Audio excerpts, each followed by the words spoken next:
This is The Herd.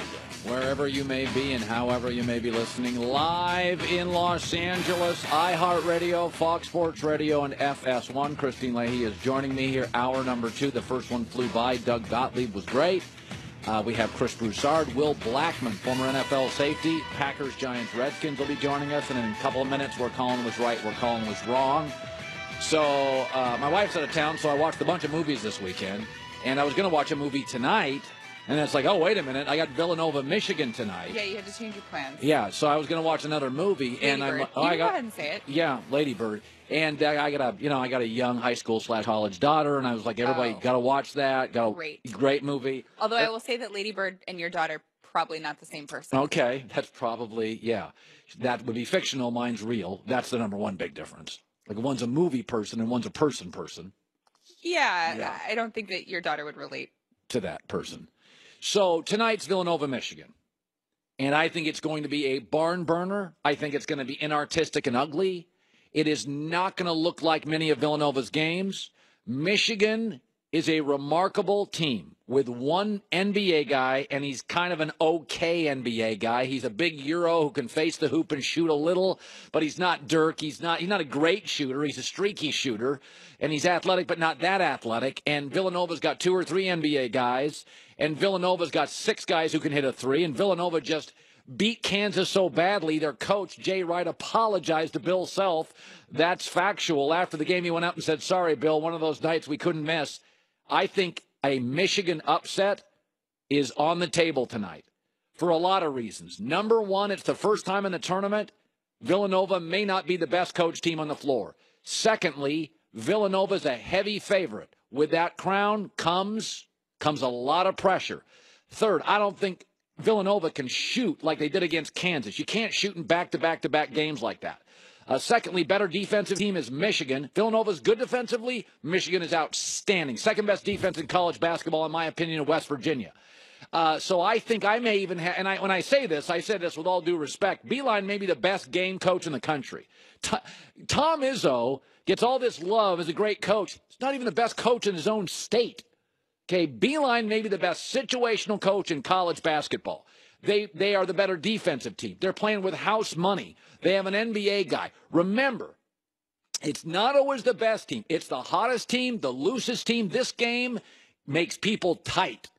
It makes people tight. And I have a feeling tonight Villanova's going to come out as a heavy favorite tight, and Michigan is going to ugly this thing up, and I think it's 65-63, 62-60. If you told me the score right now and you said it's 88-78, Nova wins. This game's in the 60s. Last team with the ball. I think it's super close. If I bet college basketball, I put my money on Michigan 6.5. I do think Villanova is the best passing, shooting college basketball team I've seen in years. So they probably figure out a way to hit a jumper late. That's just what they do. But when I saw the line come out, I'm like, whoa. That would indicate this is going to be like not that competitive. I don't buy it at all. I think it's a barn burner. It's ugly, and it's really, really close. We do it every Monday during the football season and occasionally out of the football season where Colin was right, where Colin was wrong in the previous week. John? Where Colin was right? Everybody was hyperventilating in January, February. Oh, my God. LeBron, the Cavs are in big trouble. Oh, my God. They've won 8 of 9 since early February. They're 17-8. They're locked into the number 3 spot, and once again, it's not man overboard. Listen, man, LeBron's been to 7 straight finals. Sorry, he occasionally loses focus before the trading deadline. Ask yourself, outside of Toronto, outside of the Raptors, a real team, who has a chance to beat this team? In the East, nobody. Toronto is it. Where Colin was wrong. You know, I didn't really buy into the Sixers being great this year. And when Joel Embiid broke his face last week, I'm like, okay. They've won 2 straight since Joel Embiid broke his face. They're the hottest team in the NBA. And by the way, 5 of their last 6 games, if you look at the schedule I did this morning, are incredibly winnable. I didn't think. I mean, listen, Joel Embiid is their best player. Ben Simmons will probably over time be physically more consistent. I think he will become their most important player. But the Sixers once again proved me wrong. Where Colin was right? We said before the tournament started, don't confuse parity with 40 college basketball teams could win this thing. I gave you 8-9 teams that could win it. Villanova, Duke, Michigan, Arizona, Kansas. Okay, who do we have tonight? Michigan against Villanova, 2 of the 8. Too many people, even people who are followers and reporters in college basketball, confuse parity with, hey, 40 teams could win it all. No. To win it all, you have to win 6 games. Loyola won 4, and then they got smoked in the second half in their biggest game of the year. Loyola was a cute story. Loyola doesn't have the players to win those final 2 games. We see a lot of teams get into the Final Four. There is a huge Grand Canyon gap between getting to the Final Four and then beating the 2 best teams, the 2 hottest teams you played all year. Michigan Nova, 2 of the 9 we predicted could win it, are in the final. Where Colin was wrong. Sometimes I can't even explain stuff. So Gordon Hayward got hurt for the Celtics. I'm like, they're in trouble. And they've been pretty good. And then Kyrie Irving got hurt, and I'm like, oh, good God. What are they going to have to rely on? Aaron Baines, Terry Rozier, and a 19-year-old? They're in trouble. Actually, they're on fire, which is why Brad Stevens is the coach of the year. Right now, and they've beaten good teams. And they've beaten good teams on the road. They went to Portland and won. They went to Utah and won. They beat Toronto. They beat Oklahoma City. I have no idea how they're beating these teams without Kyrie Irving. I mean, this roster right now is duct tape, clothespins, Bondo, Aaron Baines, and Terry Rozier. I have no idea how they're playing this well offensively, and they are. Where Colin was right? Never bought into Kawhi Leonard being the next LeBron. I said, he's nonverbal. He's kind of odd, borderline strange. He is a good player. I don't see the leadership skills of LeBron. I don't see the communication skills of LeBron. And what do you know? Popovich, Greg came out yesterday and said, when Kawhi, quote, and his group feel he's ready, he'll be ready. I mean, he's not even communicating well with his coach, a Hall of Famer, Tony Parker, a Hall of Famer, Manu Ginobili, a borderline Hall of Famer. He can't communicate with his own team. I mean, I like Kawhi, but before you hand over the LeBron mantle to a guy, let me see for 5 or 6 years you putting a franchise on your back, answering every media question, orchestrating multiple moves in the NBA.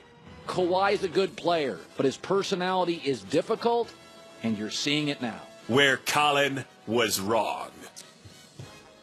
I am completely perplexed why the Arizona Cardinals, and I looked again this morning, are not among the teams mentioned moving up in the draft. I don't get it. It's a great quarterback draft. They are the only NFC team that doesn't appear to have a long-term solution at quarterback. I don't get it. I predicted Buffalo would move up. They did. I predicted the Jets would probably move up. They did. I think the Giants could still draft a quarterback. Arizona, and we checked this morning, in a division with Jared Goff and Sean McVay, Kyle Shanahan and Jimmy Garoppolo, Russell Wilson, Pete Carroll. Arizona, right now, has the deteriorating knee of Sam Bradford and Drew Stanton. I mean, that says 4 wins in the NFC. Can they beat anybody in division? I am completely perplexed by what Arizona is doing or not doing. Oh, Drew Stanton's gone. All right. Yeah. Where Colin was right? We're paying attention to the wrong numbers with Russell Westbrook. Triple-double, triple-double, triple-double, triple-double. We know he scores a lot, assists a lot, and gets rebounds. The number I keep pointing to is the three-point shot. By the way, Westbrook took 1 3 as the Thunder beat the Pelicans, a playoff team. The game before he took 9 and they lost. I'd like to say once again, when Westbrook plays under control, drives and shoots mid-rangers and floaters, this team is really good. When he takes 4 or more threes, they're 16 and 24. We're paying attention to the triple-double. It's like worrying about Lamar Jackson's 40 time. We know Lamar Jackson's fast. Who gives a rip? I know Westbrook can score. It's the shots he takes. When he starts cranking up 3 and 4 and 5 three-pointers, it is the lack of discipline which bleeds throughout the organization, and they struggle. They are a non-playoff team when he shoots 4 or more threes. That's the number. Last night takes 1. They beat a playoff team. Where Colin was wrong. Sometimes I think stories are just going to die, and I predicted this story would die, and it still hasn't died. Ex-Patriot corner Malcolm Butler thinks he might have made a difference in Super Bowl 52 against the Eagles. 2 months after the Super Bowl, this story is still getting play.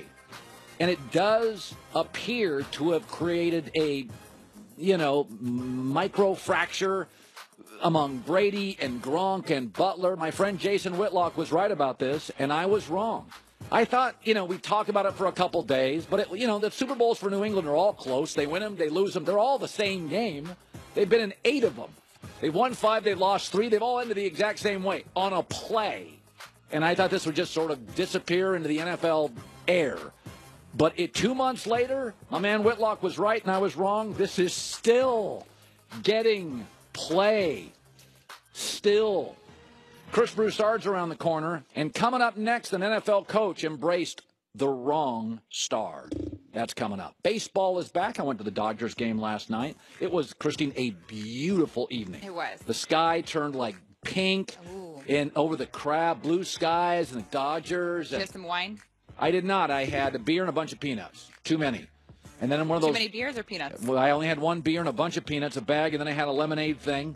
And I went home and I'm like, it was just bad call. I can't control myself at stadiums. What an odd assortment of food you had. Baseball does something to me. I eat and drink things in a stadium I would never choose outside of the stadium. Yeah.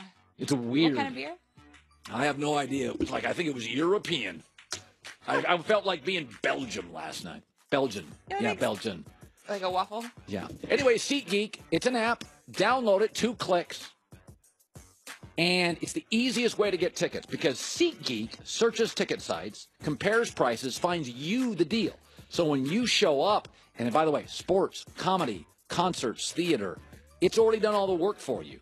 They grade the tickets. You figure out what fits your wallet. Download the SeatGeek app. Get $20 off the first SeatGeek purchase. SeatGeek app, 2 clicks, get there. I've got it. Easiest way to get seats. They do the work for you.